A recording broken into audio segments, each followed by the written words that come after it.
El olor a desinfectante y el zumbido apagado de las luces fluorescentes eran la banda sonora de la nueva vida de Maya Coleman.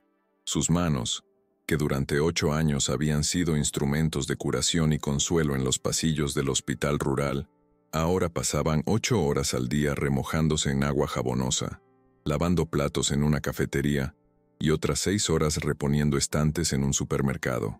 Le dolía cada músculo del cuerpo con un agotamiento que iba más allá de lo físico, una fatiga del alma, que se había instalado el día que el hospital cerró sus puertas, llevándose consigo no solo su salario, sino también su propósito. Se movía como un autómata, un fantasma con un delantal manchado. Su sonrisa forzada para los clientes era una fina máscara que apenas ocultaba su creciente pánico. El rostro de su hijo, Ethan, era la única imagen que la mantenía en marcha. El recuerdo del frágil sonido de su respiración por la noche, la visión del costoso inhalador en su mesa de noche, era el combustible que la mantenía en marcha durante otra hora, otro plato, otra caja.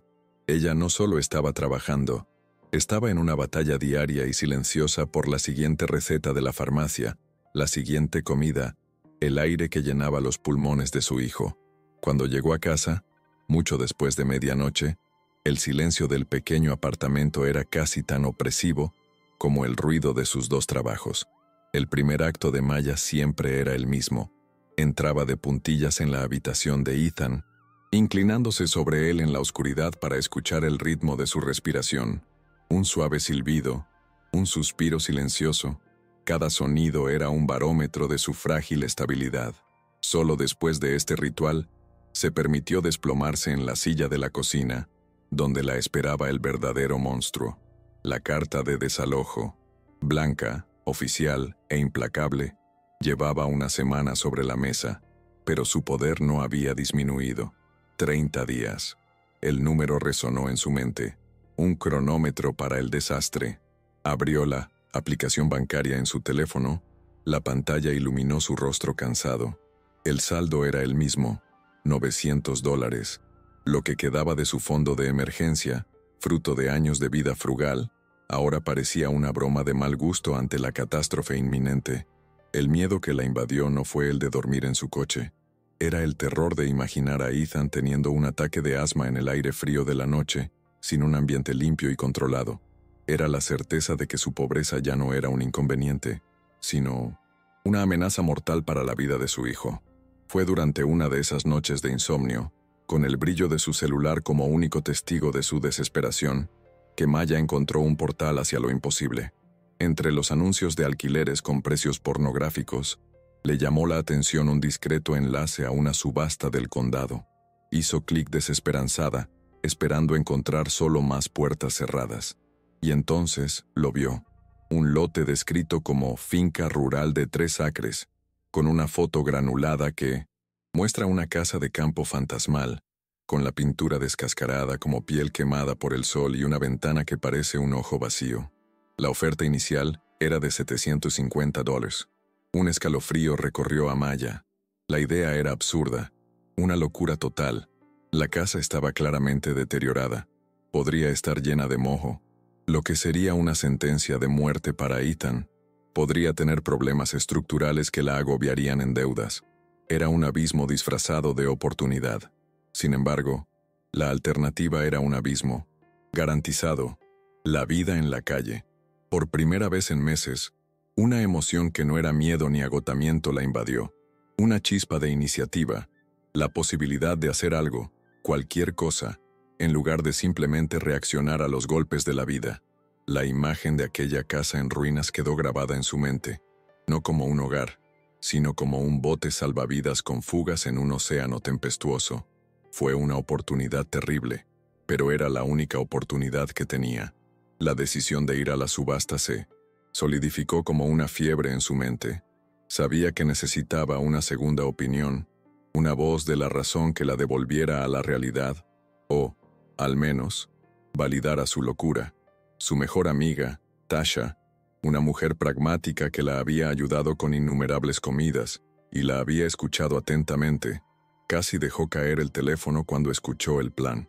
«Maya, ¿estás loca?», La voz de Tasha resonó en la línea, una mezcla de amor y alarma. ¿Una casa que se cae a pedazos? El asma de Ethan.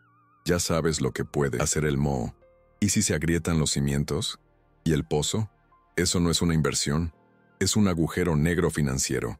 No puedes arriesgar tus últimos $900 en eso. Cada palabra de Tasha era lógica, correcta, y se hundía en el corazón de Maya como un ancla de sentido común. Maya explicó con la voz quebrada que no había otras opciones, que alquilar era imposible, que el plazo de 30 días se estaba acabando.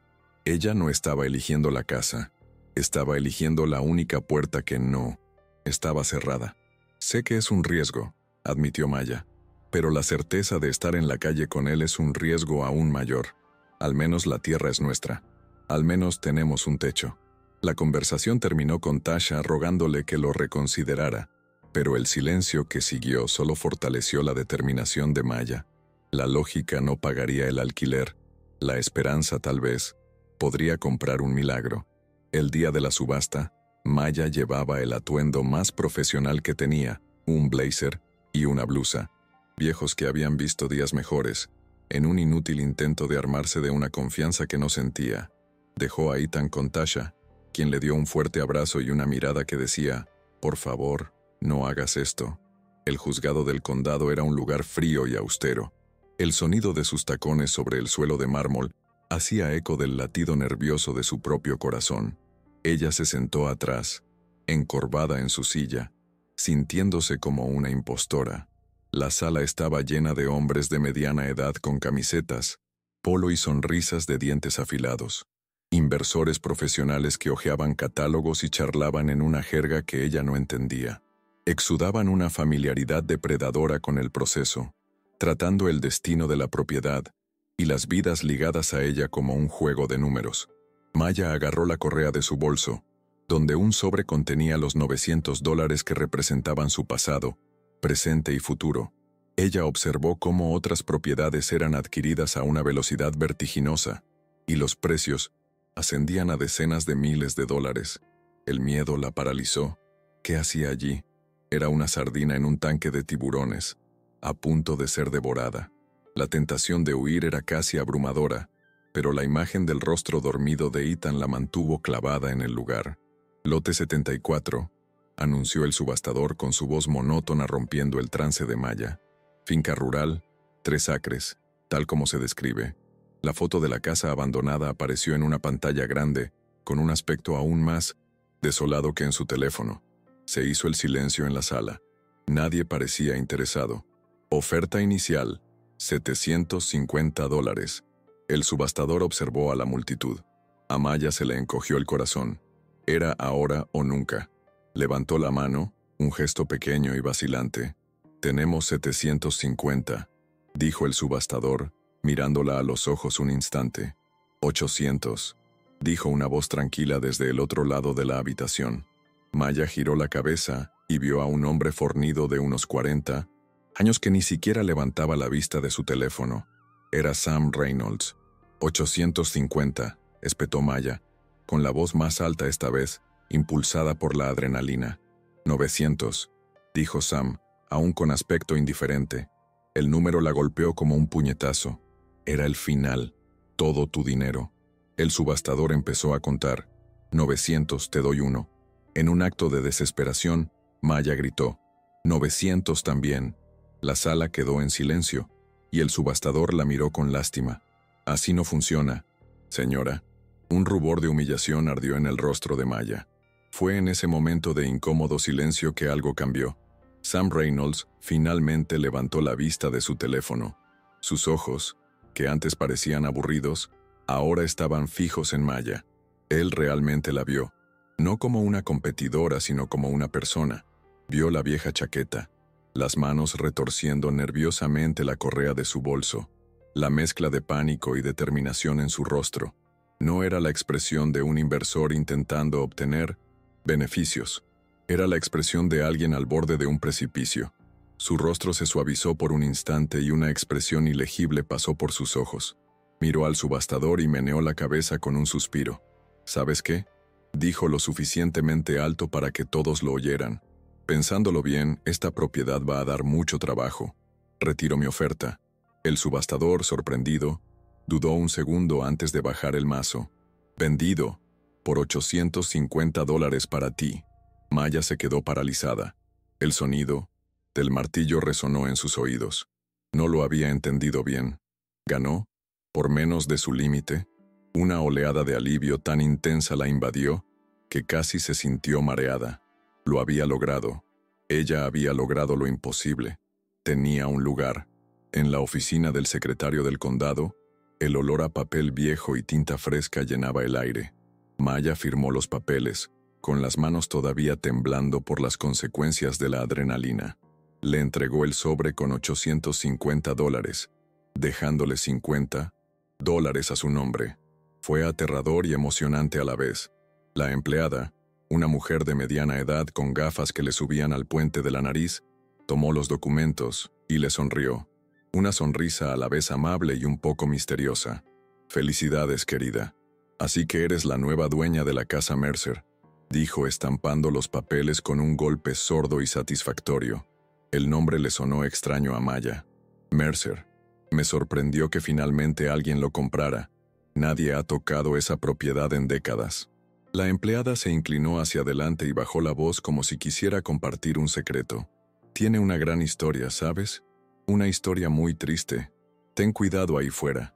El comentario casual pero significativo le quitó algo de brillo a la victoria de Maya.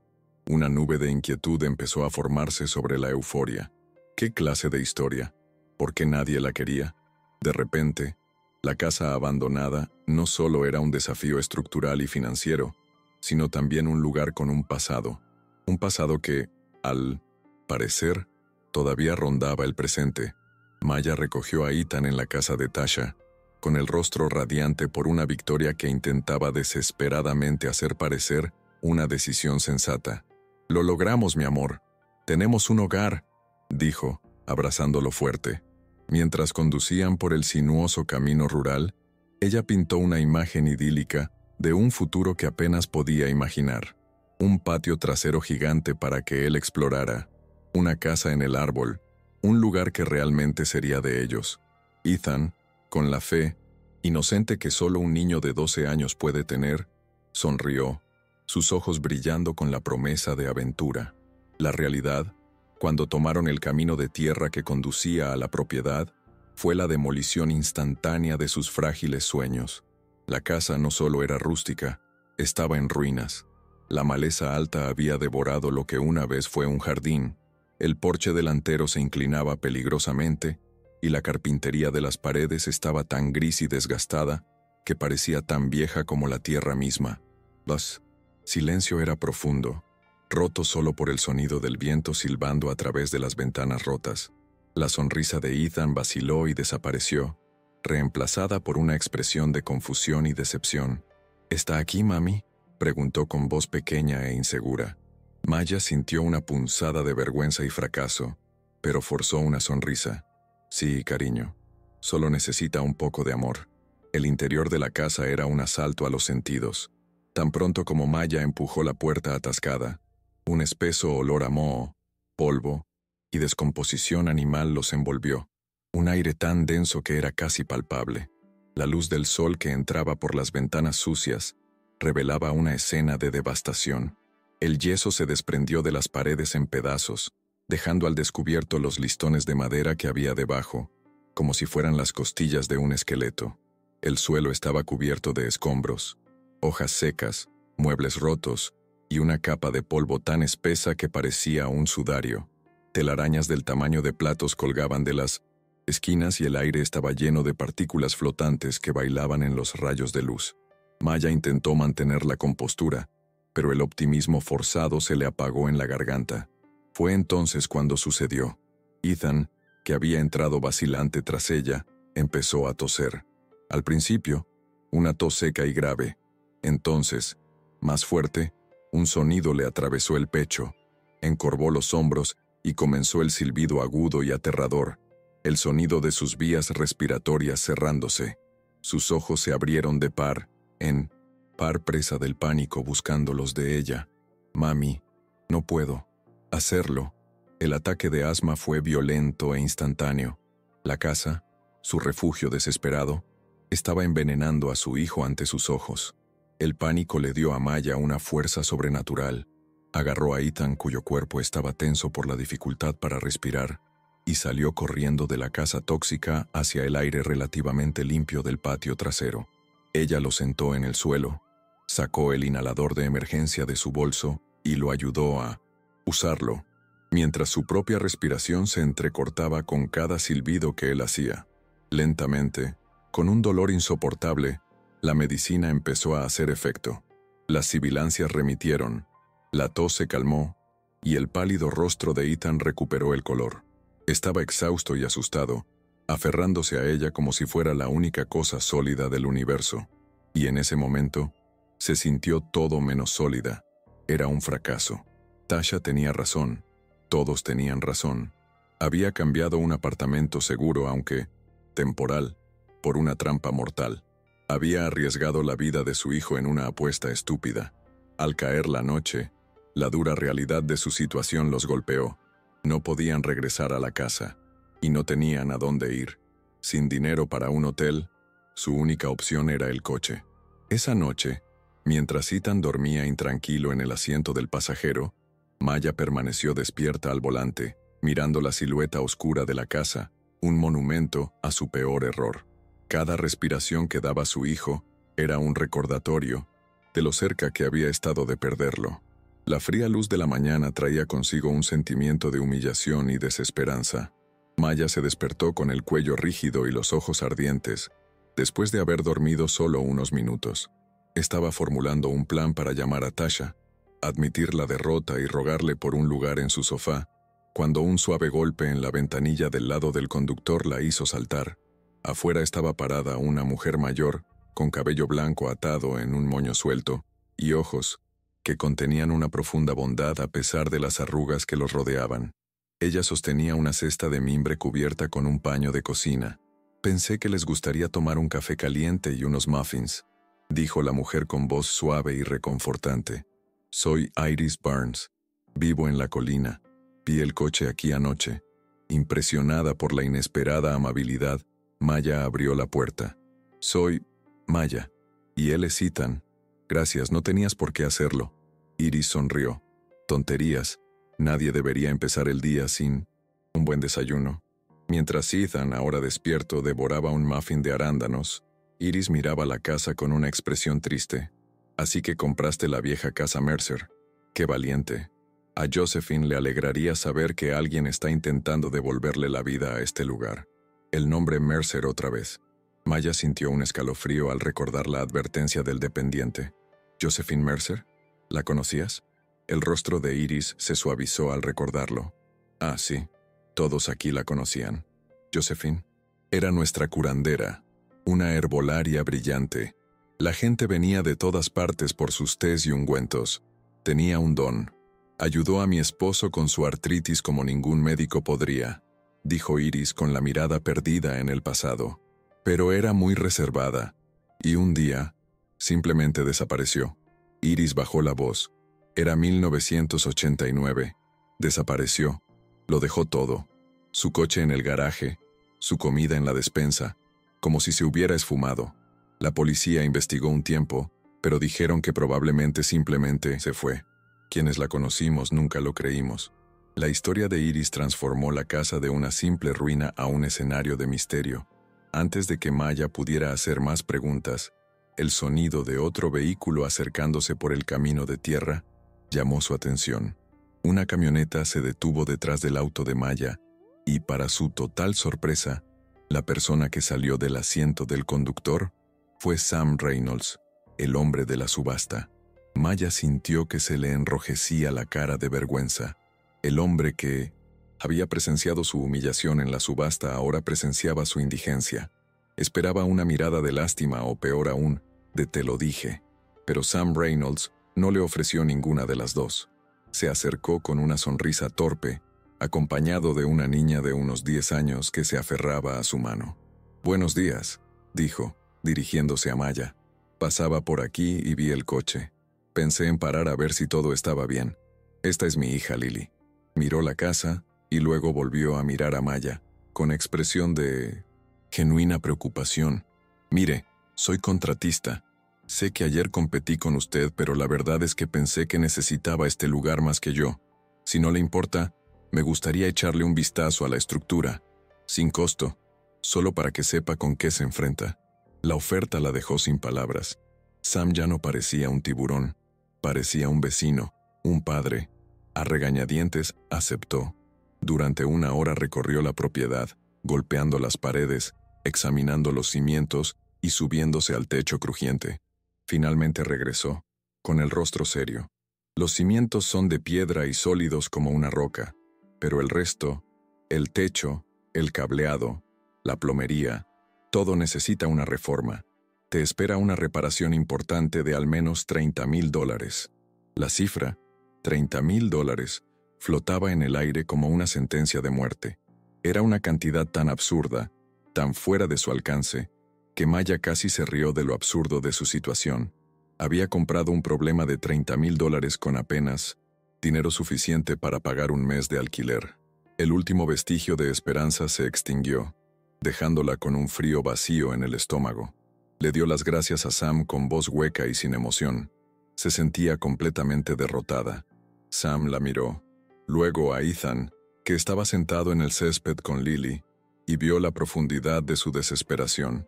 Se rascó la nuca, tomando una decisión.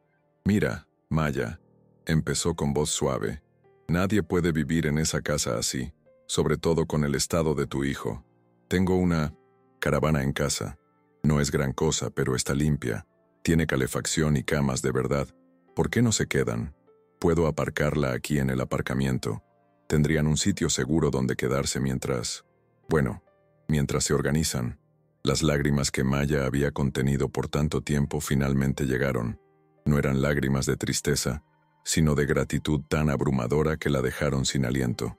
Un extraño, su supuesto rival, les ofrecía refugio a ella y a su hijo. En ese momento, parada en 1900, en medio del patio trasero de su casa en ruinas, Maya sintió la primera ola de verdadera esperanza en meses. La llegada del tráiler de Sam fue un cambio monumental. Era un modelo antiguo, pero impecablemente limpio por dentro. Tenía una pequeña cocina, un baño funcional y, lo más importante, un ambiente cerrado libre de polvo y moho. Esa noche, por primera vez en mucho tiempo, Ethan durmió profundamente, su respiración tranquila y uniforme. Maya permaneció despierta durante horas, simplemente, escuchando el sonido pacífico de su hijo y el suave zumbido de la calefacción de la casa rodante. La generosidad de Sam e Iris había creado una pequeña isla de estabilidad en su océano de caos. Con un techo seguro sobre sus cabezas, Maya sintió una nueva determinación. Ella no podía arreglar la casa, no con el dinero que no tenía, pero podía limpiarla. Era una manera de ejercer cierto control, de luchar contra la decadencia. Al día siguiente, armada con guantes, una máscara y cubos de agua, comenzó la batalla. Ella eligió la habitación trasera más pequeña, la que había soñado que sería la de Ethan. Era un trabajo sucio y agotador. Arrancaba papel pintado mohoso, fregaba suelos llenos de tierra y llenaba bolsas de basura con escombros de décadas de antigüedad. Fue un trabajo duro, pero cada centímetro de suelo limpio era una pequeña victoria, un acto de desafío contra el abandono que se había apoderado de ese lugar. Fue al tercer día de limpieza cuando lo encontró. Mientras barría un rincón de la habitación, el palo de la escoba golpeó una tabla del suelo con un sonido hueco diferente a los demás. Desconcertada, se arrodilló y se sacudió el polvo. La tabla parecía estar ligeramente levantada en un extremo. Su corazón empezó a latir más rápido. Con la punta de una palanca que Sam le había prestado, levantó la tabla con un gruñido de protesta. La madera antigua cedió, revelando un pequeño, oscuro y polvoriento compartimento en el suelo, y dentro, escondida en la oscuridad, había una caja rectangular de metal, del tamaño de una caja de zapatos, cubierta por una fina capa de óxido. Una oleada de adrenalina y miedo le recorrió el cuerpo. ¿Era un tesoro escondido? ¿Dinero? ¿O algo mucho más siniestro? Miró a su alrededor la casa vacía y silenciosa, sintiéndose como un intruso violando un secreto guardado durante mucho tiempo. Con manos temblorosas, metió la mano en el agujero y sacó la caja hacia la luz. Era pesada y se cerraba con un simple cierre. Con el corazón en un puño, llevó la caja a la seguridad del remolque, esperando a que Ethan se distrajera con un libro antes de examinarla. En la privacidad del tráiler, con la luz del atardecer entrando a través de la pequeña ventana, Maya usó la punta de un cuchillo de mantequilla para abrir el pestillo oxidado de la caja de metal. Se abrió con un chasquido que pareció resonar en el silencio. Conteniendo la respiración, levantó la tapa. El olor a papel viejo y cuero impregnaba el aire. No había dinero ni joyas. En cambio, la caja contenía los fantasmas de una vida olvidada.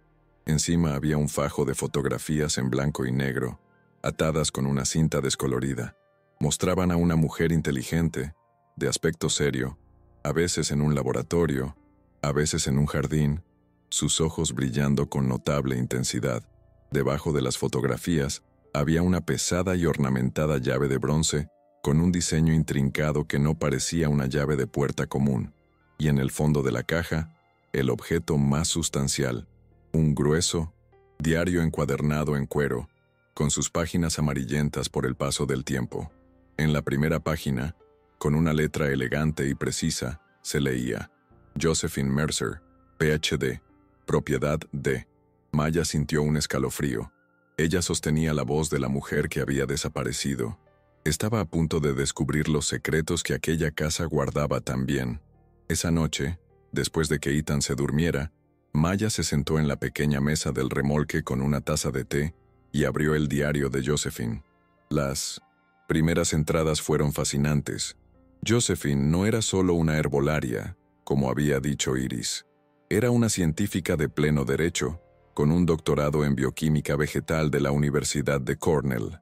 Las páginas estaban llenas de su pasión por la ciencia, su frustración con el mundo corporativo de la investigación farmacéutica, al que ella llamaba una búsqueda de ganancias, no de curas. Ella describió su decisión de dejar ese mundo atrás y mudarse a la granja, donde podría estudiar las plantas en su hábitat natural, libres de presiones comerciales. Maya, con su formación como enfermera, quedó cautivada por la inteligencia y la integridad de Josephine. El diario detallaba sus experimentos, sus largas caminatas por el bosque recogiendo muestras, su alegría al descubrir las propiedades curativas de las plantas que la ciencia convencional ignoraba. Era la historia de una mujer brillante e idealista que había encontrado su propio paraíso privado, un lugar para practicar la ciencia en su forma más pura. Maya sintió una profunda admiración y conexión con esta mujer que nunca había conocido. A medida que Maya avanzaba en el diario, el tono de las entradas comenzó a cambiar sutilmente. La alegría del descubrimiento dio paso a una nota de cautela y luego a una creciente ansiedad. Josephine comenzó a escribir sobre un proyecto específico, un compuesto que había aislado de una rara orquídea encontrada en las profundidades del bosque local. Lo llamó el compuesto Mercer. Las pruebas preliminares demostraron su notable eficacia para detener la progresión de lo que describió como el síndrome de Carter, una enfermedad autoinmune rara, agresiva e invariablemente mortal. Maya conocía la enfermedad por sus estudios de enfermería. Era una sentencia de muerte. La posibilidad de una cura era monumental. Fue entonces cuando apareció un nuevo personaje en las páginas, un hombre al que Josephine se refería solo por las iniciales RP. Se había puesto en contacto con ella, inicialmente a título profesional, en representación de una gran empresa farmacéutica, interesado en su trabajo. Sus ofertas para comprar la investigación comenzaron generosas y se volvieron insistentes. Josefina describió su rechazo, explicando que la cura, si fuera real, debería pertenecer a la humanidad, no venderse a un precio exorbitante. La presión de RP aumentó. Sus visitas se hicieron más frecuentes e indeseables, su tono más amenazante. La última entrada del diario, fechada el 15 de mayo de 1989, fue breve y cada palabra estaba llena de miedo. La letra de Josefina, Habitualmente tan precisa, era apresurada y ligeramente temblorosa. Sospecho que anoche entraron en mi laboratorio, escribió. Obviamente no robaron nada, pero las cosas no están como las dejé. Parece que forzaron la cerradura. Está desesperado. No puedo dejar que llegue. El complejo es demasiado importante. La entrada continuaba. Estoy trasladando toda la investigación esencial, las muestras, las notas, completas, todo, a mi ubicación secundaria. Es inteligente, pero no tanto. Nunca lo encontrará. La última frase fue lo que hizo que la sangre de Maya se helara en sus venas. Si me pasa algo, sepan que no fue un accidente. Relaciones públicas nunca ocupará mi puesto. Maya cerró el diario de golpe, con el corazón latiendo desbocado. La historia de la mujer desaparecida adquirió una nueva y aterradora dimensión. Josephine Mercer no solo desapareció, fue silenciada. Y la casa, el terreno que rodeaba a Maya, no era solo un lugar abandonado. Era una escena de un crimen y el diario que tenía en sus manos era el testamento de la víctima. La llave de bronce que estaba sobre la mesa de repente se sintió increíblemente pesada. El peso del descubrimiento mantuvo a Maya despierta el resto de la noche. El miedo era una presencia física en el pequeño remolque, una sombra que se extendía desde un pasado violento hasta su frágil presente. Miró el rostro dormido de Ethan y sintió una oleada de terror protector. Se había topado con algo peligroso, un secreto que alguien estaba dispuesto a matar para mantener enterrado. Su primer impulso fue correr, agarrar a Ethan, alejarse lo más posible de esa casa y su maldita historia. Podría tirar la caja a un río, fingir que nunca la encontró e intentar desaparecer, pero la imagen de Josefina, la científica brillante y valiente que emergió de las páginas del diario, la perseguía. Josephine había luchado para proteger algo en lo que creía, algo que podía salvar vidas. Huir se sintió como una traición a su sacrificio. A la mañana siguiente, con ojeras pero con una nueva determinación, supo que no podía escapar. Necesitaba ayuda, necesitaba a alguien en quien confiar, y en ese momento, solo había una persona que encajaba con esa descripción: Sam Reynolds. Cuando Sam llegó esa mañana a dejar algunas compras, como había comenzado a hacer, encontró a una Maya diferente. La mujer exhausta y agradecida había sido reemplazada por alguien con una intensidad febril en sus ojos. Ella lo invitó a entrar al remolque y, sin preámbulos, colocó la caja de metal, el diario y la llave sobre la mesa. «Tienes que ver esto», dijo en voz baja y urgente. Durante más de una hora, Sam permaneció sentado en silencio mientras Maya contaba todo lo que había leído. Leyó en voz alta los pasajes sobre el síndrome de Carter, la presión de las PR y la aterradora última entrada.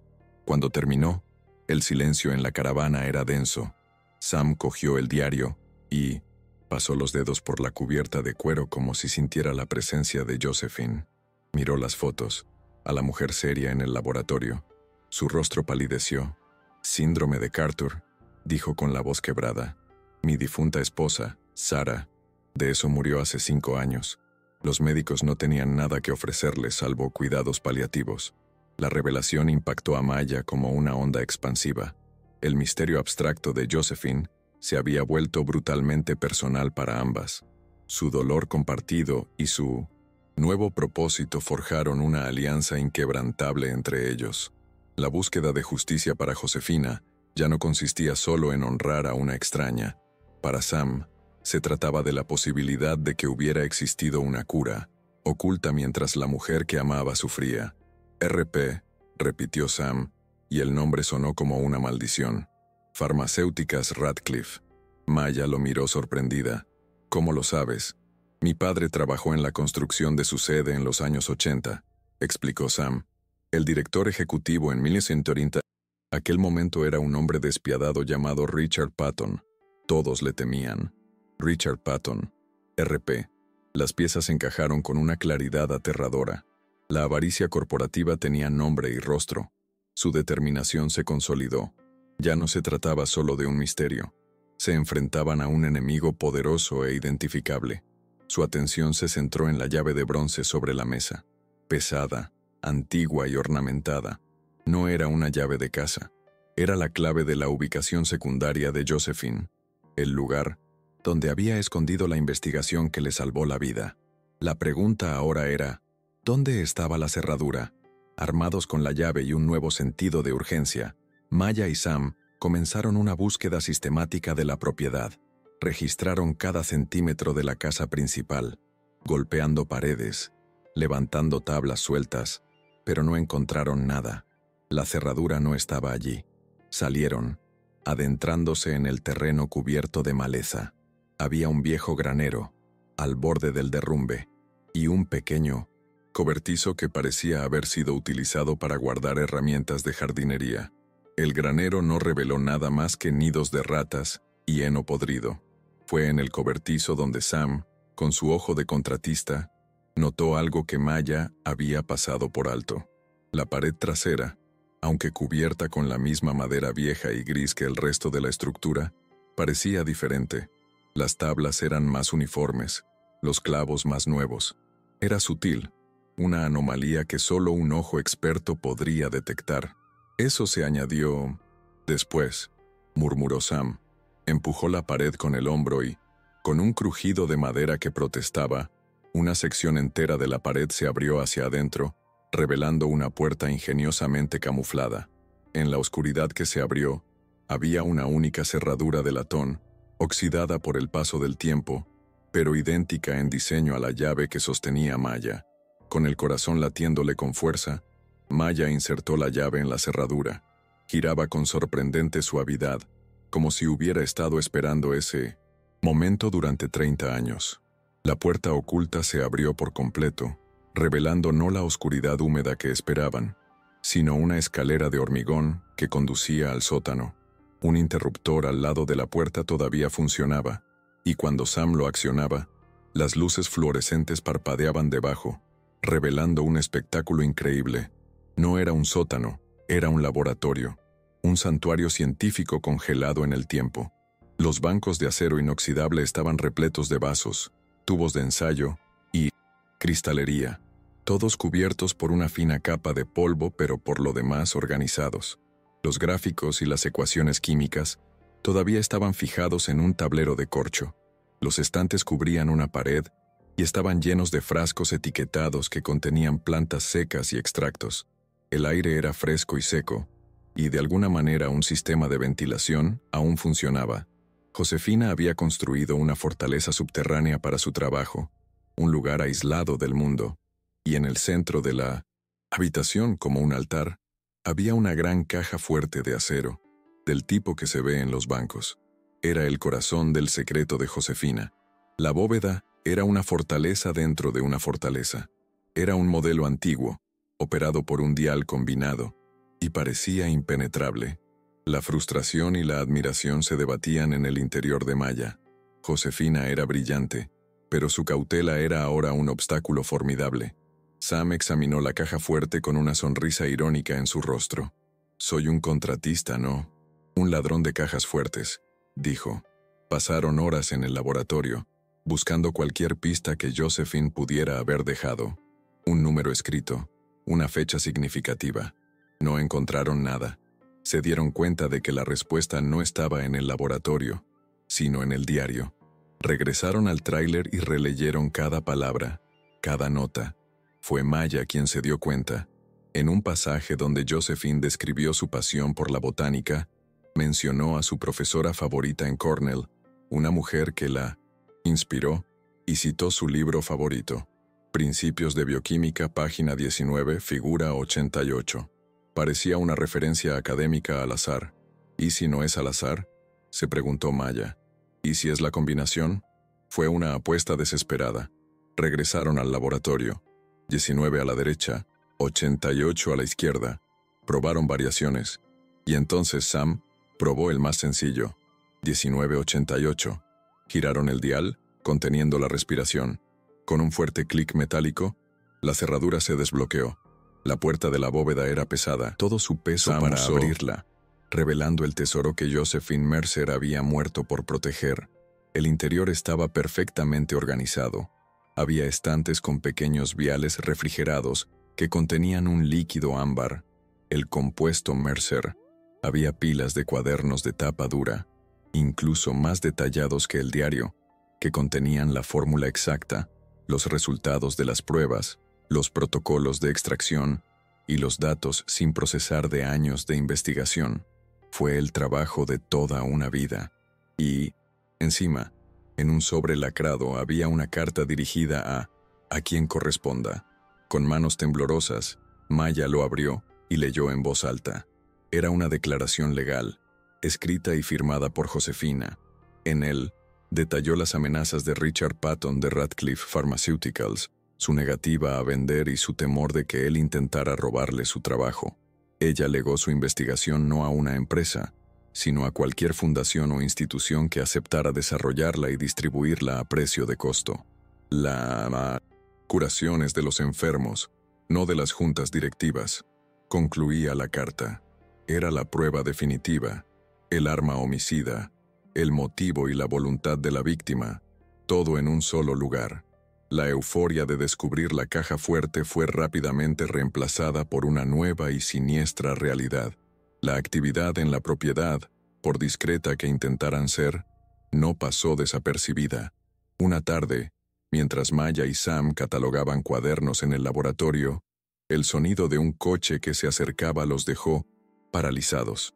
Salieron corriendo a tiempo para ver un sedán negro detenerse y salir a un hombre con un traje barato y una sonrisa aceitosa. Llevaba un portapapeles y se presentó como inspector del condado. Recibimos una denuncia anónima sobre estructuras inseguras y ocupación ilegal en esta propiedad, dijo, mientras recorría el lugar con la mirada con un desprecio apenas disimulado. Habló sobre códigos de construcción, multas exorbitantes y la posibilidad de condenar la propiedad. Su conversación era una mezcla de jerga burocrática y amenazas veladas. Maya sintió que se le formaba un nudo de pánico. Podía expulsarlos legalmente. Pero Sam, que conocía a todos los inspectores reales del condado por su nombre, mantuvo la calma. «Qué curioso», dijo Sam cruzándose de brazos. «Ayer almorcé con el jefe del departamento de cumplimiento. No mencionó ninguna queja. ¿Cómo te llamas?» La sonrisa del hombre se desvaneció. Balbuceó un nombre que Sam sabía que era falso. «Sal de mi propiedad ahora, antes de que llame al sheriff por allanamiento», dijo Sam con voz dura como el acero. El hombre palideció, se subió a su coche y salió a toda velocidad. El mensaje era claro. Radcliffe Pharmaceuticals sabía que estaban ahí. El juego estaba en marcha. El episodio del falso inspector fue solo el primer disparo de advertencia. Unos días después, la ofensiva de Radcliffe Pharmaceuticals se intensificó, cambiando la táctica de la intimidación a la tentación. Un Mercedes-Benz de 1999, lujo tan fuera de lugar en el camino de tierra como una nave espacial, se detuvo frente al remolque. Esta vez, la que salió fue una mujer de mediana edad, vestida con un traje caro y con un aura de poder frío. Su cabello estaba perfectamente peinado, y su sonrisa era una obra de artificialidad corporativa. «¿Señora Coleman?», preguntó con una voz suave como la seda, pero con un tono de acero. «Mi nombre es Victoria Patton. Soy la vicepresidenta ejecutiva de Radcliffe Pharmaceuticals». Ella ignoró a Sam por completo, centrando toda su atención en Maya. Señaló la casa en ruinas con aire de desdén. «Entendemos que usted es el nuevo propietario de este lugar. Claramente no tiene ningún valor real. Sin embargo, por razones puramente sentimentales, relacionadas con un antiguo socio de nuestra firma, estamos dispuestos a aliviar su carga». Hizo una pausa dramática y sus ojos se encontraron con los de Maya. «Ofrecemos $250,000 en efectivo por la propiedad y todo su contenido. Limpio, rápido y tranquilo. $250,000. La cifra flotaba en el aire, brillando con una promesa casi obscena. A Maya le daba vueltas la cabeza. Era una cantidad que no podría ganar ni en una década, quizá en 2.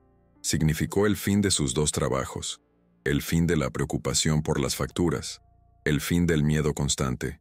Significaba los mejores médicos, los mejores tratamientos para Ethan. Significaba un hogar de verdad, en un barrio seguro. Significaba todo lo que ella más deseaba en el mundo se lo ofrecía en bandeja de plata a aquella mujer de sonrisa fría. Durante un largo y tortuoso momento, Maya se sintió tentada. Se imaginó entregando sus llaves, sus cuadernos, sus problemas, y simplemente marchándose. Sería tan fácil. Miró a Sam, quien la observaba en silencio, con expresión neutral, dejando la decisión enteramente en sus manos. Y entonces pensó en Josefina, escribiendo sola en su diario, luchando por proteger su descubrimiento. Pensó en la carta de Josefina, en su deseo de que la cura ayudara a la humanidad. Aceptar ese dinero sería como escupir sobre su tumba. Sería permitir que el mal triunfe. Un conflicto interno la desgarraba, pero la decisión era clara. Ya no era solo una madre desesperada, ella era la guardiana de un legado. Maya respiró profundamente y encontró una fuerza que no sabía que tenía. Miró directamente a los ojos de Victoria Patton, y su voz salió firme y clara, sin rastro de vacilación. La propiedad no está a la venta, dijo. La sorpresa en el rostro de Victoria era genuina, rápidamente reemplazada por una máscara de incredulidad, y luego por furia contenida. La sonrisa cortés desapareció, revelando la fealdad que se escondía debajo. «Eres un tonto», susurró Victoria, con voz baja y venenosa. «No tienes ni idea de con quién estás tratando. Esta es tu única oportunidad de salir con algo. La próxima oferta no será tan amistosa». La amenaza flotaba en el aire, pesada e inconfundible. Victoria giró, bruscamente, hundiendo sus tacones de aguja en la tierra mientras regresaba a su lujoso coche. El Mercedes se alejó, levantando una nube de polvo que se asentó lentamente, dejando tras de sí un tenso silencio. Sam le puso una mano en el hombro a Maya. «Hiciste lo correcto», dijo con voz llena de admiración. Maya asintió, con el corazón aún latiendo con fuerza. Sabía que había hecho lo correcto, pero también sabía que acababa de declarar la guerra a un enemigo muy poderoso y que las represalias serían rápidas e implacables. El rechazo de la oferta encendió un nuevo fuego en Maya. Sabía que necesitaba encontrar más, cualquier cosa que pudiera usar como arma. La meticulosidad de Josefina le hizo creer que debían existir otras salvaguardias. Volvió a escanear el laboratorio, esta vez no buscando la investigación en sí, sino anomalías, escondites dentro de escondites. Mientras Sam reforzaba la puerta secreta, Maya pasaba los dedos por cada estante, cada panel. Fue detrás de un estante de reactivos químicos donde lo sintió. Una pequeña sección de la pared de hormigón se sentía diferente al tacto, ligeramente hueca. Llamó a la puerta y el sonido confirmó su sospecha. Con la ayuda de Sam, descubrieron una pequeña placa metálica atornillada a la pared, pintada para que pasara desapercibida. Al retirarlo se descubrió un pequeño nicho, lo suficientemente grande para albergar una caja de puros. El corazón de Maya se aceleró. Dentro de la caja no había papeles, sino algo que parecía antiguo y peligroso. Una cinta de casete, una reliquia de otra época que podría contener la clave de todo. Encontrar un reproductor de casetes en 2025 fue un desafío, pero Sam, un coleccionista de antigüedades, tenía un viejo dispositivo en su taller. Esa noche, la pequeña cocina del tráiler se convirtió en una sala de guerra. Con Ethan dormido, Maya, Sam e Iris se reunieron alrededor del reproductor de cintas. El dispositivo de plástico beige parecía un objeto de museo. Maya insertó la cinta con una reverencia nerviosa. El sonido del botón de reproducción al ser presionado fue increíblemente fuerte en el tenso silencio. Primero se oyó un silbido, el sonido de un silencio magnético, y luego una voz. La voz de Josephine Mercer, clara y firme, aunque un poco distorsionada por la grabación. «Y por eso su oferta es inaceptable, señor Patton. Esta investigación no es un producto básico». Una pausa, y luego otra voz respondió. Una voz masculina, arrogante y llena de impaciencia. Era sin lugar a dudas la voz de un hombre acostumbrado a conseguir lo que quiere. «Josephine, no seas ingenua. $2 millones es una fortuna. Es mi última oferta. No conseguirás nada mejor. No se trata del dinero», respondió Josephine. La voz de Patton se endureció. ¿De qué se trata esto? ¿De tu superioridad moral? Seamos claros. Si no aceptas mi oferta, me aseguraré de que no vuelvas a trabajar en este sector. Destruiré tu reputación. La enterraré. ¿Crees que puedes desafiarme? Soy Radcliffe Pharmaceuticals. Yo decido quién sube y quién baja. La amenaza fue cruda y sin tapujos. Estaban escuchando la voz del asesino, momentos antes de que sellara el destino de su víctima. Las tácticas de Radcliffe, tras la negativa de Maya, abandonaron cualquier pretensión de sutileza y ahondaron en la violencia abierta. El primer ataque fue insidioso y se dirigió a su necesidad más básica, el agua. Una mañana, mientras llenaba un balde del pozo de la propiedad, Maya sintió un olor químico, aceitoso y nauseabundo. El agua normalmente cristalina estaba turbia, con una película iridiscente en la superficie. El pánico la invadió. Usaban esa agua para lavar y cocinar. Sam, con el rostro sombrío, recogió una muestra y la llevó a un laboratorio amigable en el pueblo. El resultado, que llegó al día siguiente, fue más aterrador de lo que esperaban. El agua estaba contaminada con niveles peligrosos de benceno y otros disolventes industriales. El informe del laboratorio señaló que el perfil químico era consistente con los subproductos fabricados por la división química de Radcliffe Pharmaceuticals. Ya no intentaban comprarla ni asustarla con palabras. Intentaban envenenarla. Estaban atacando su casa, haciendo la tierra misma inhabitable, en un intento brutal de expulsarla. La finca, que se había convertido en un refugio, ahora se sentía como una trampa, el suelo bajo sus pies contaminado por la malicia de sus enemigos. El miedo era ahora un compañero constante, una sombra que se hacía más larga cada día. Maya apenas dormía, saltando ante cada chasquido de una ramita o aullido del viento, preguntándose quién podría estar acechando en la oscuridad. Se sentía constantemente observada. La inmensidad de las 3 hectáreas de tierra no ofrecía consuelo, sino más bien innumerables lugares donde un enemigo podía esconderse. Ella insistió en que Ethan permaneciera cerca del tráiler, su libertad de infancia intercambiada por una prisión segura. La tensión empezó a agobiarlos. Sam instaló luces con sensores de movimiento alrededor del remolque y del laboratorio secreto, y empezó a pasar las noches en su camioneta, haciendo guardia. Iris trajo comida y noticias de la ciudad, sus ojos llenos de una preocupación que trató de ocultar con una conversación alegre.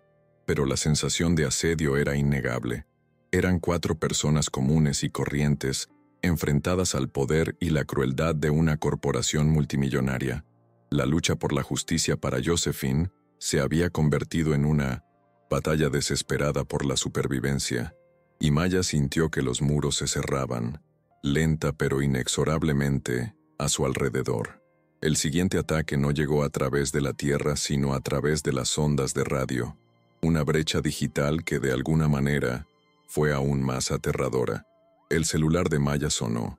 Era un número bloqueado. Contestó con vacilación. La voz del otro lado era joven, enérgica, y tenía una arrogancia casual que me resultaba extrañamente familiar. Señora Maya Coleman.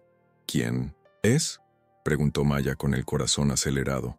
Richard Patton Jr., el nuevo director ejecutivo de Radcliffe Pharmaceuticals. He sustituido a mi padre, dijo la voz, como si anunciara el resultado de un partido. He oído que has estado difícil. Mi padre es un hombre anticuado y sentimental. Su oferta fue un error. La mía es más directa. Hubo una pausa. $1 millón, transferido a la cuenta que elijas. Firmas un acuerdo de confidencialidad. Entregas todo lo que encontraste en esta propiedad abandonada y desapareces. Te compras un buen futuro para ti y tu hijo. Ethan, ¿verdad? 12 años.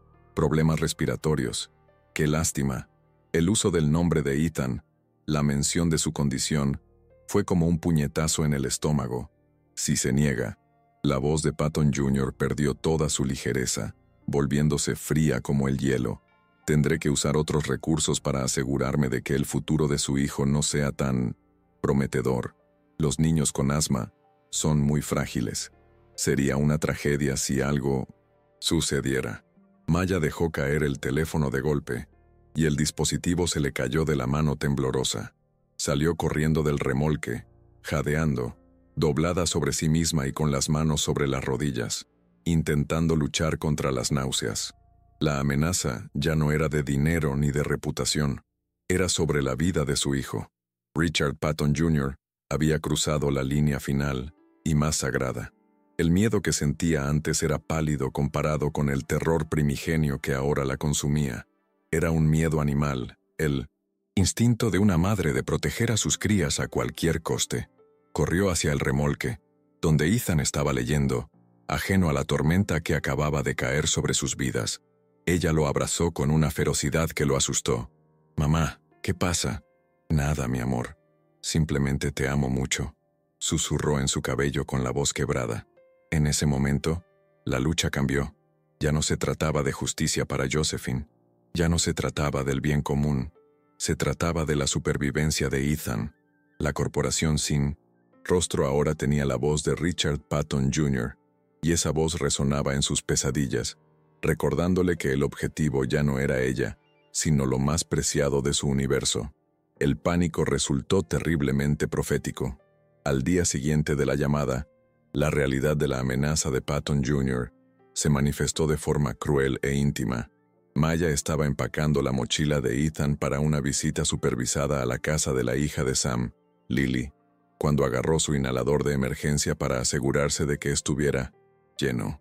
Lo sintió extrañamente ligero en su mano. Con una creciente sensación de temor, lo apretó. Nada, ni una brisa, ni el leve olor a medicina. Estaba completamente vacío. Alguien se había colado en el remolque mientras estaban en el laboratorio y había vaciado deliberadamente el dispositivo que era el sustento de su hijo. La violación fue repugnante. No fue un robo. Fue un acto de terrorismo psicológico, una demostración de que podían alcanzarlos en su espacio más seguro, tocar sus posesiones más preciadas y dejar un mensaje silencioso y mortal. Maya tuvo que sentarse, con la cabeza entre las rodillas, para no desmayarse. No solo estaban mirando, entraban en su casa, en su vida, y dejaban en sus manos el frío roce de la muerte. La necesidad de comprar un nuevo inhalador obligó inmediatamente a Maya a enfrentarse a otro miedo: conducir. Su viejo coche era su única conexión con el mundo exterior, pero ahora parecía una trampa potencial. Hizo una revisión rápida, mirando los neumáticos, probando las luces, sintiéndose un poco tonta y paranoica. Todo parecía normal. Metiendo a Ethan en el auto, condujo lentamente por el camino de tierra, con el corazón en la garganta. Al acercarse al cruce con la carretera principal, frenó bruscamente, y no pasó nada. El pedal se hundió hasta el fondo, suave y sin resistencia. El coche continuó rodando, ganando velocidad en la bajada, hacia el tráfico que pasaba a toda velocidad. «¡Mamá!», gritó Ethan. El instinto se apoderó de él. Maya tiró del tinto 100 volante con todas sus fuerzas, lanzando el coche al arcén de grava. El vehículo derrapó, giró y se detuvo con una violenta sacudida, a pocos metros de una profunda zanja. Se quedaron en silencio por un momento, temblando, el sonido de sus respiraciones agitadas llenando el auto. Más tarde llegó Sam y confirmó lo que ella ya sabía en su corazón. Los cables de freno no se rompieron. Se cortaron de forma limpia y precisa. Fue un intento de asesinato, disfrazado de accidente. Con el coche saboteado y el pozo envenenado, la sensación de aislamiento era total. Sam remolcó el auto hasta la ciudad, pero la brecha en la seguridad de Maya fue profunda y permanente. Se sentía prisionera en su propia tierra. La visita a la estación del sheriff local fue el último clavo en el ataúd de su fe en las instituciones. El sheriff, un hombre corpulento con bigote y aire de perpetuo aburrimiento, escuchó su historia con los brazos cruzados. Anotó los detalles: el pozo, el inhalador, los frenos cortados. En 1900, un bloc de notas tan lentamente como quien completa un formulario rutinario. «Mire, señora», dijo con un suspiro, «usted compra una propiedad barata en una subasta. Probablemente moleste a algunos inversionistas locales. Estas cosas pasan. Un poco de vandalismo. Es difícil probar algo sin testigos. Trató los intentos de asesinato como meros inconvenientes, incidentes aislados de una disputa de propiedad. Maya intentó hablar de Radcliffe, de Richard Patton, pero el sheriff simplemente asintió, con los ojos vidriosos. ¿Una gran farmacéutica? ¿Y usted? Señora, con todo respeto, eso suena un poco extremo. Maya salió de la comisaría sintiéndose no solo aterrorizada, sino también loca. El sistema estaba podrido hasta la médula, o simplemente no respondía, y ambos escenarios la dejaban completamente sola, acorralada, aterrorizada y abandonada por la ley. Maya recurrió a la única persona que parecía tener respuestas, Josephine Mercer. Estaba convencida de que una mujer tan brillante y perseguida habría dejado un último plan de contingencia, una póliza de seguro de vida. Ella e Iris, cuya calma y sabiduría eran un bálsamo para el alma herida de Maya, comenzaron a reexaminar todo. No buscaban escondites obvios, sino patrones, el lenguaje secreto de Josefina. Fue Iris quien hizo la conexión, mientras miraba el anillo de piedras que rodeaba el pozo contaminado. Josephine siempre decía que la naturaleza habla a través de la geometría y los patrones, dijo Iris, mientras sus ojos recorrían las piedras. Esto no es casualidad. Señaló una piedra de cuarzo blanco, la única piedra inusual en el círculo de granito gris. Su posición no estaba alineada con el pozo, sino que creaba una línea imaginaria que apuntaba directamente a un antiguo y enorme roble en el extremo norte de la propiedad. Parecía una brújula de piedra, cuyo norte verdadero era el árbol. Era una pista sutil, un mensaje silencioso en el paisaje, dejado a disposición de cualquiera que tuviera ojos para verlo.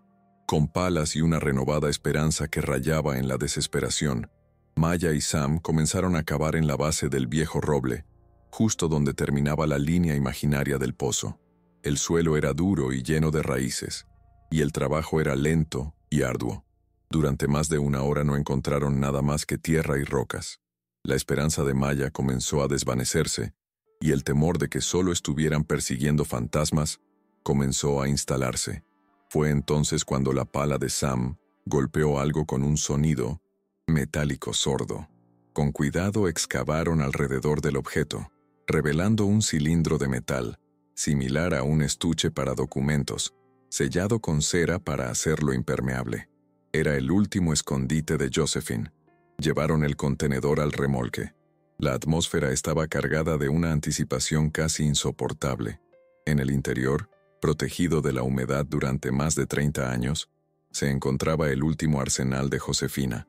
Había una cinta de vídeo VHS, un sobre grueso que contenía fotografías claras de Richard Patton y otros hombres de traje en su propiedad, y una sola hoja de papel doblada.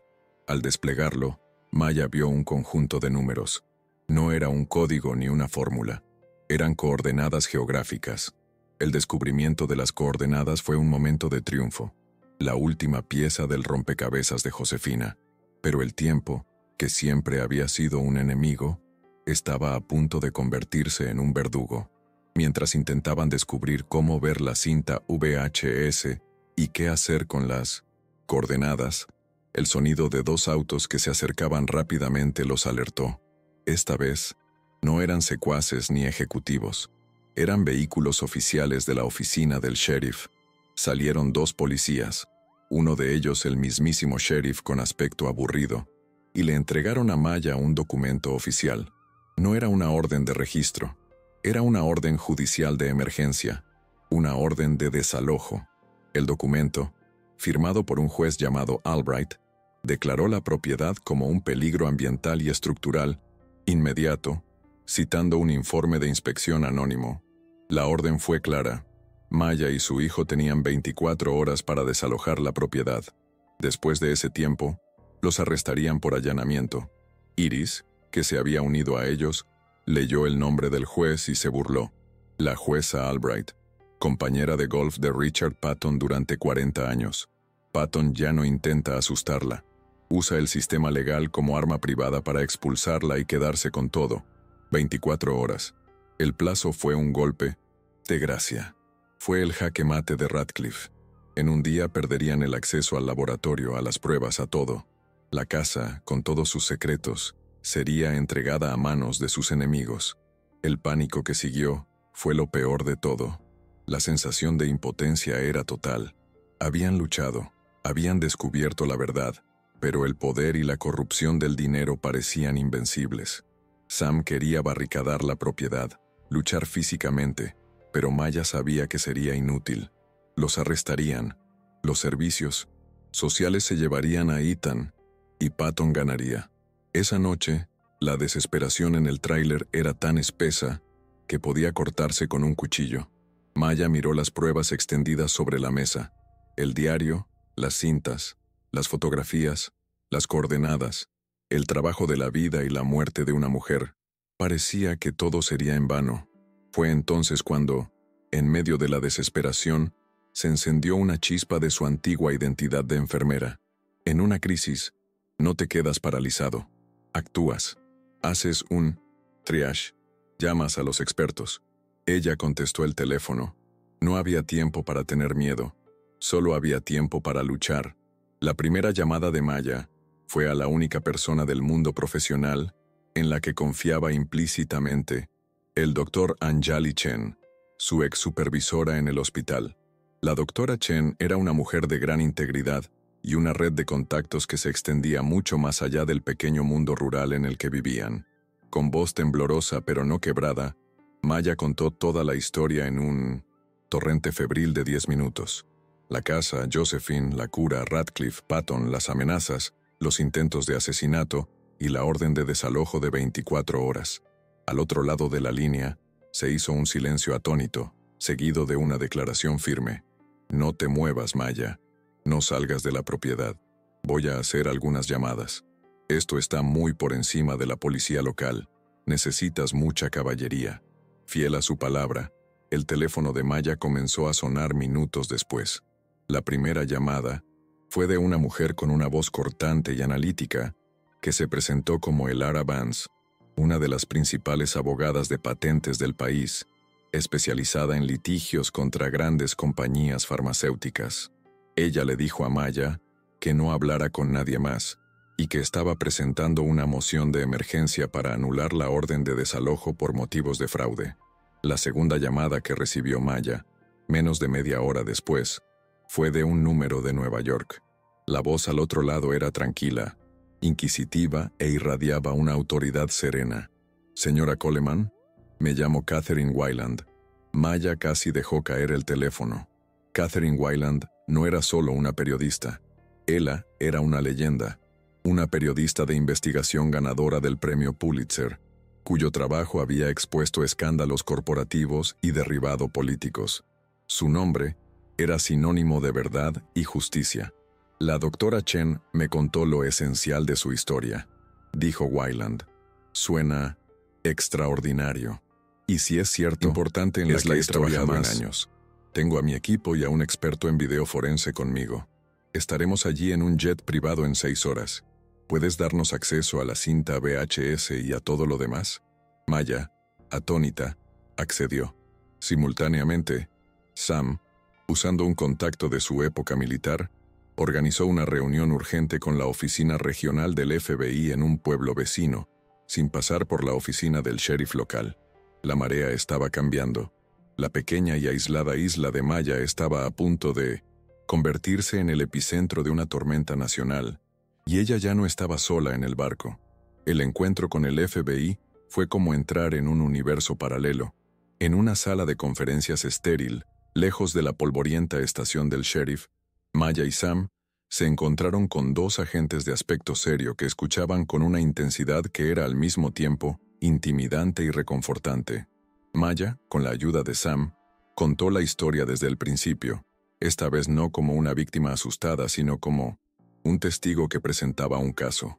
Fue desempacando las pruebas una por una.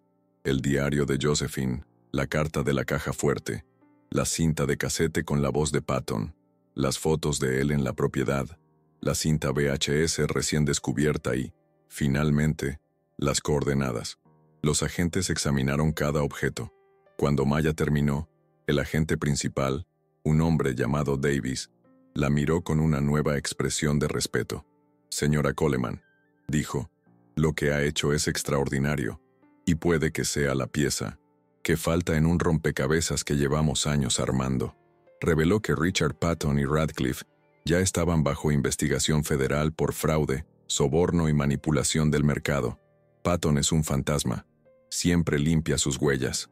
Tuvimos muchos delitos financieros, pero nada tan grave como esto. No solo nos trajiste humo, nos trajiste el mapa del cadáver. Mientras el equipo de Catherine Weiland estaba en camino, la maquinaria del FBI entró en acción con una velocidad sorprendente. El agente Davis envió inmediatamente un equipo forense a las coordenadas proporcionadas por Maya. Si hay algo ahí, lo encontraremos, prometió. De vuelta en la finca, una sensación de calma surrealista lo invadió. El plazo de 24 horas seguía corriendo, pero ahora parecía menos una sentencia de muerte y más una bomba de tiempo a punto de explotar en la cara de Richard Patton. El sol se estaba poniendo cuando un coche negro sin distintivos se detuvo en la entrada. Era Elara Vance, la abogada, una mujer pequeña pero con una presencia formidable. Le entregó a Maya una copia de una contraorden que había obtenido de un juez federal suspendiendo la orden de desalojo local. «No pueden tocarte», dijo con una leve sonrisa.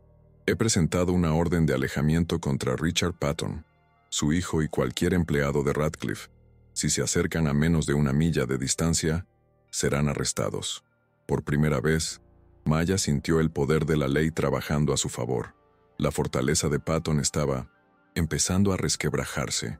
La llegada de Catherine Weiland y su equipo fue como la llegada de una unidad de operaciones especiales. Instalaron su equipo en el remolque, transformando el pequeño espacio en un centro de comando de medios. El experto en video logró que la vieja cinta VHS funcionara. La imagen era granulada, pero el contenido era espectacular. Mostró una tensa conversación entre Josephine y Richard Patton en el porche de la casa. La cámara estaba oculta, probablemente dentro de la casa, mirando a través de una ventana. La conversación giró en torno a la negativa definitiva de Josephine. El video termina con Patton alejándose, con el rostro desencajado por la furia, diciendo: «Cometiste un gran error, Josephine, un error que no tendrás oportunidad de corregir». Fue la evidencia visual la que lo corroboró todo. Catherine Weiland y su equipo trabajaron toda la noche, entrevistando a Maya, Sam e Iris, escaneando el diario y analizando las cintas. La historia iba tomando forma. Una poderosa narrativa de codicia, asesinato y el coraje de 2 mujeres separadas por décadas. Maya observó con asombro cómo su lucha personal se transformaba en un arma de exposición masiva, lista para ser disparada al corazón del Imperio Patton. La noticia llegó poco antes del amanecer, a través de una llamada del agente Davis al teléfono celular de Maya. Había un dejo de emoción en su voz. «Lo encontramos», dijo. El equipo forense excavó en el lugar exacto de las coordenadas. Encontramos restos humanos compatibles con una mujer adulta. La datación preliminar y algunos objetos personales encontrados en el yacimiento, incluyendo un anillo descrito en el diario de Josephine, nos hacen casi seguros de que se trata de ella. Y entonces, el golpe final. También encontramos evidencia de traumatismo craneal por objeto contundente. Esto ya es oficialmente una investigación de homicidio, señora Coleman. Y tenemos un sospechoso principal. En ese momento, la lucha de 30 años de Josefina llegó a su fin. Ya no era una persona desaparecida. Fue víctima de asesinato y su asesino estaba a punto de ser identificado. Maya agradeció a la gente, mientras las lágrimas corrían por su rostro. Fueron lágrimas de tristeza para Josefina, pero también de gran alivio. La verdad, enterrada durante tanto tiempo bajo la suciedad y las mentiras, finalmente estaba saliendo a la luz. Horas más tarde, se emitió la historia de Catherine Weiland. Se publicó simultáneamente en línea en un importante periódico y apareció como informe especial en las noticias de la mañana. El titular fue explosivo: «El legado de Mercer, cómo una madre desempleada descubrió una cura de $1.000 millones y un asesinato de hace 30 años perpetrado por un gigante de la farmacia». El reportaje fue una obra maestra del periodismo de investigación. Entrelazó la desesperada travesía de Maya con la trágica historia de Josephine, utilizando fragmentos del diario, fragmentos de audio del casete y el video de Patton. amenazando a Josephine. El informe finalizó con la confirmación exclusiva del FBI del descubrimiento de los restos de Josephine y la investigación del homicidio en curso. La reacción fue un tsunami. La historia se volvió viral en cuestión de minutos. Las acciones de Radcliffe Pharmaceuticals se desplomaron vertiginosamente. La etiqueta "HOA Justice for Josephine" dominó las redes sociales. La presión pública fue instantánea, masiva e implacable.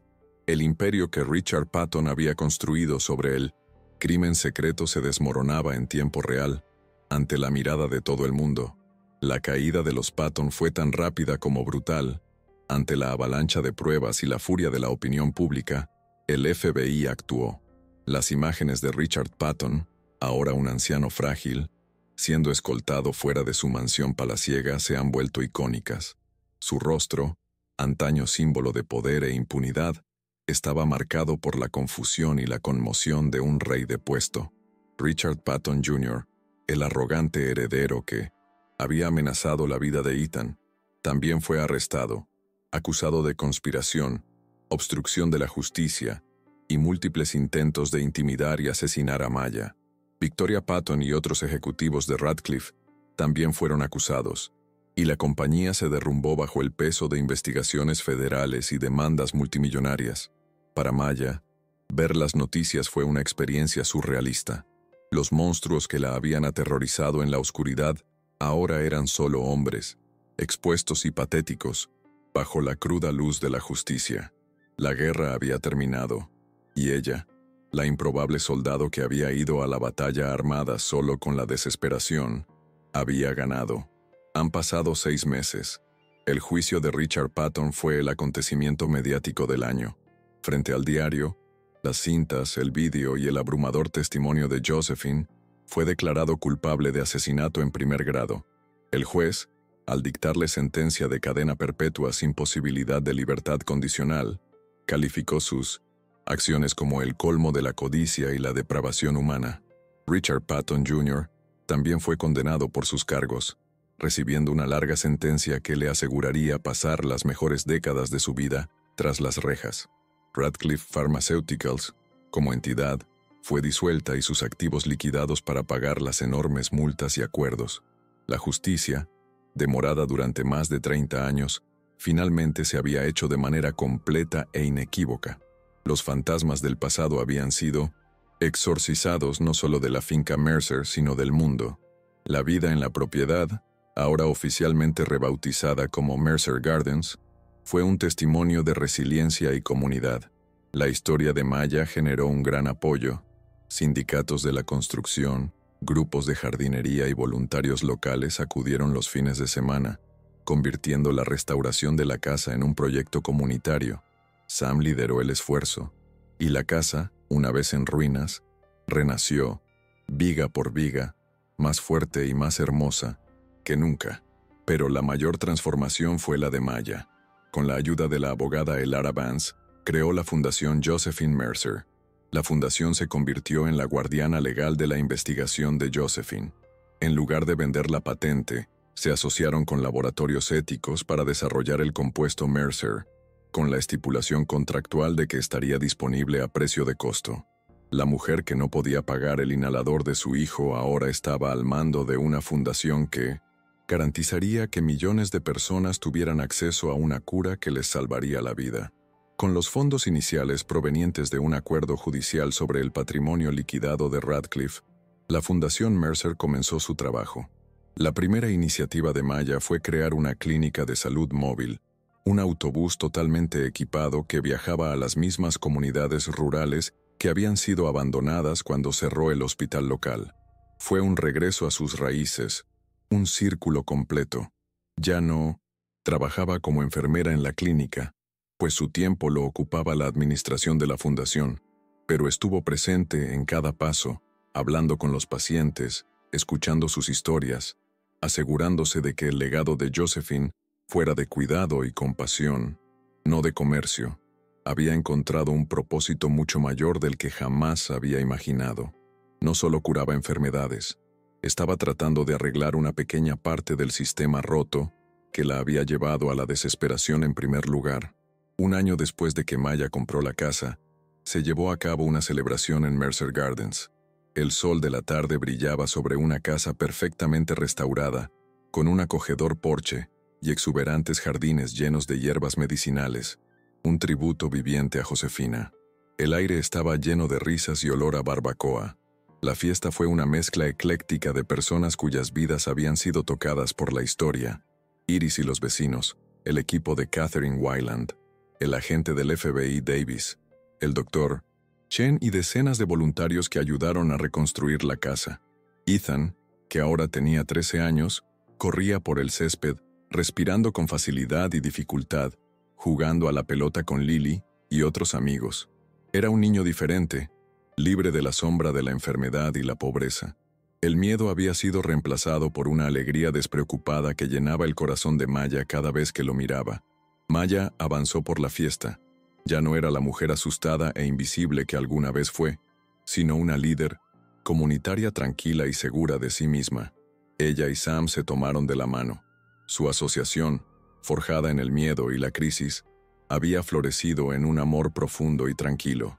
Eran una familia, construida sobre los cimientos de una antigua casa de campo y el legado de una mujer que nunca conocieron pero a quien le debían todo. Iris, sentada en una mecedora en el nuevo porche, observaba la escena con una sonrisa de satisfacción. A Josephine le encantaría esto, le dijo a Maya. Siempre quiso que este lugar fuera un espacio de sanación y comunidad. Le llevó tiempo, pero su deseo se hizo realidad. Maya sabía que Iris tenía razón. La finca, que antes era un lugar de aislamiento y tragedia, se había convertido en un centro de vida, esperanza y conexión.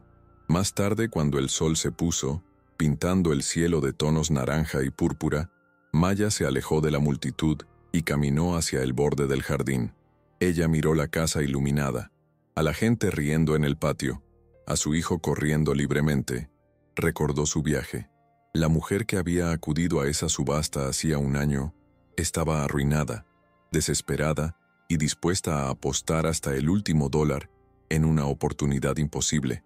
Nunca podría imaginar que ese acto de desesperación la llevaría por un camino de asesinato y conspiración. Pero tampoco jamás imaginó que la llevaría a encontrar una fuerza que no sabía que tenía, a forjar lazos de amor y amistad, y a descubrir un propósito que daría sentido a todo su sufrimiento.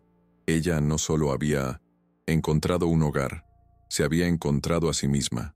La brisa de la tarde traía el aroma de las hierbas del jardín, lavanda, romero, manzanilla.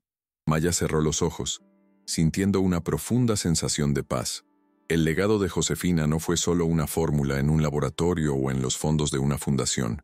Estaba allí, en el aire que respiraba, en la tierra bajo sus pies, en la comunidad que se reunía en su patio trasero.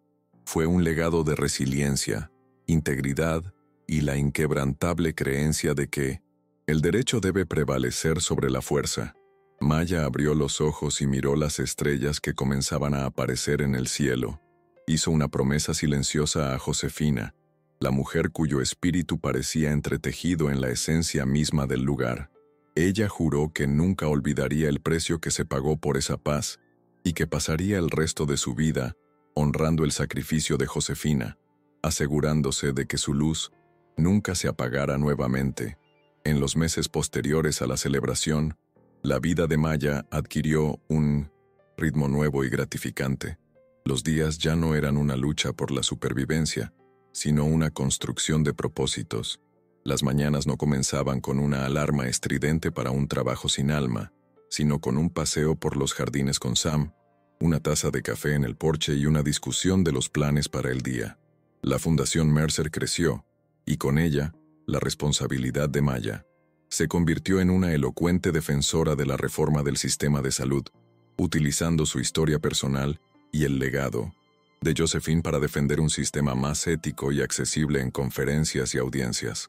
Aprendió a navegar en salas de juntas con la misma determinación que usaba para limpiar la casa.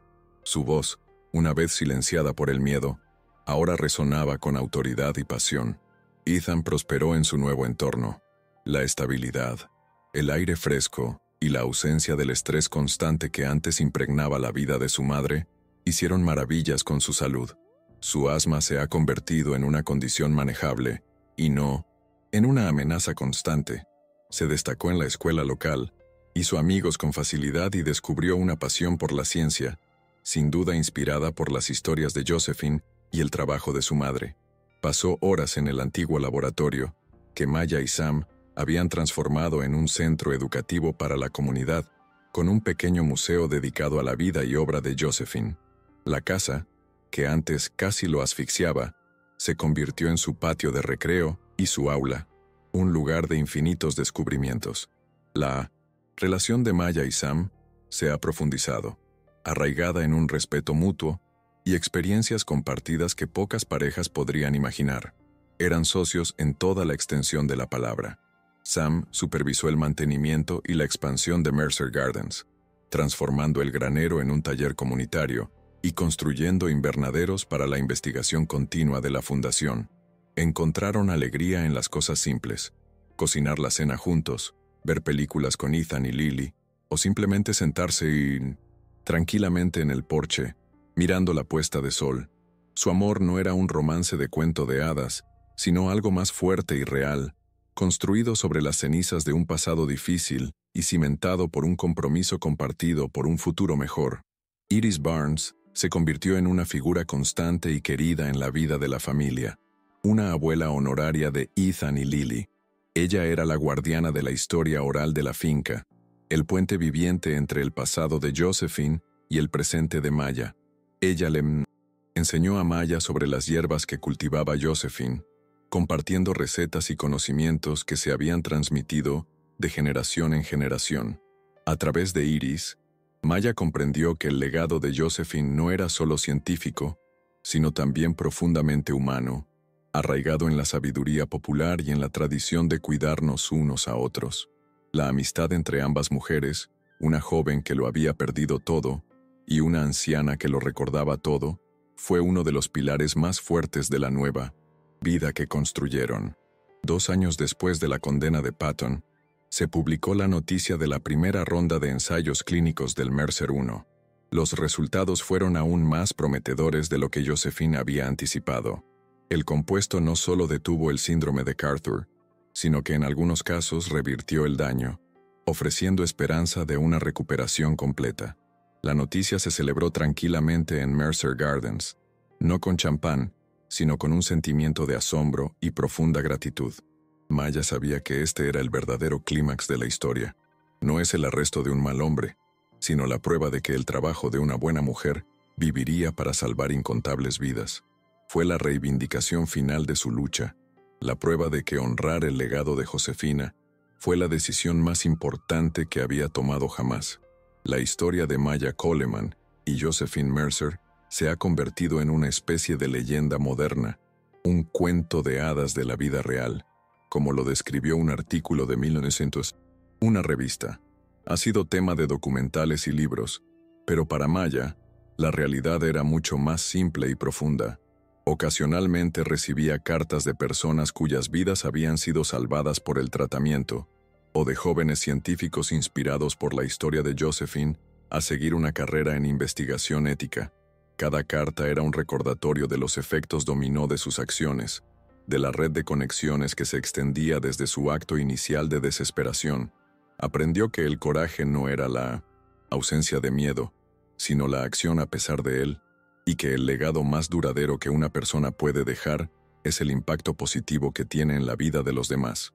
Una tarde de otoño, 5 años después de comprar la casa, Maya se encontraba en el antiguo laboratorio subterráneo, ahora un museo impecable. Ethan, ahora un adolescente alto y curioso, estaba mostrando a un grupo de estudiantes visitantes el diario original de Josephine, explicando su importancia con una elocuencia que llenó a Maya de orgullo. Miró los expositores, las fotografías de Josefina, una réplica de la llave de bronce, los cuadernos con su escritura precisa. Todo allí era testimonio de una vida con propósito. Se dio cuenta de que, de una manera extraña, Josephine había sido su mentora, su guía en la oscuridad. El científico fallecido hacía mucho tiempo le había enseñado sobre ciencia, ética y, lo más importante, el poder de negarse a ser silenciado. Más tarde esa noche, sentada en el porche con Sam, Maya observó las luces de la casa y el taller comunitario. El lugar estaba vivo, palpitando con la energía de la comunidad, la curación y la educación. Pensó en la mujer que era, desesperada en un apartamento estrecho, contando sus últimos dólares. Parecía que había pasado una vida, una persona diferente. El viaje había sido aterrador, un bautismo de fuego que la despojó de todo antes de reconstruirla en algo más fuerte. No solo había sobrevivido, había prevalecido. No solo había encontrado un hogar para su hijo, había construido un santuario para muchos, y se había asegurado de que la justicia, por tardía que fuese, no fuera solo una victoria legal, sino una fuerza viva y sanadora en el mundo. Sam le apretó la mano, sacándola de su ensoñación. «¿En qué estás pensando?», preguntó.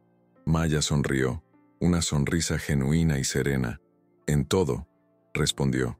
«Cómo un acto de desesperación puede convertirse en un acto de creación. Cómo las peores cosas que nos suceden a veces pueden llevarnos a nuestra mejor versión». Ella se apoyó en él, sintiendo el calor y la solidez de su presencia. El aire era fresco y las primeras estrellas comenzaban a brillar. Ya no había monstruos en la oscuridad, solo la promesa de un nuevo día, lleno de trabajo por hacer, amor por compartir y un legado por honrar. La casa Mercer ya no estaba atormentada por su trágico pasado. Al contrario, estaba bendecida por él.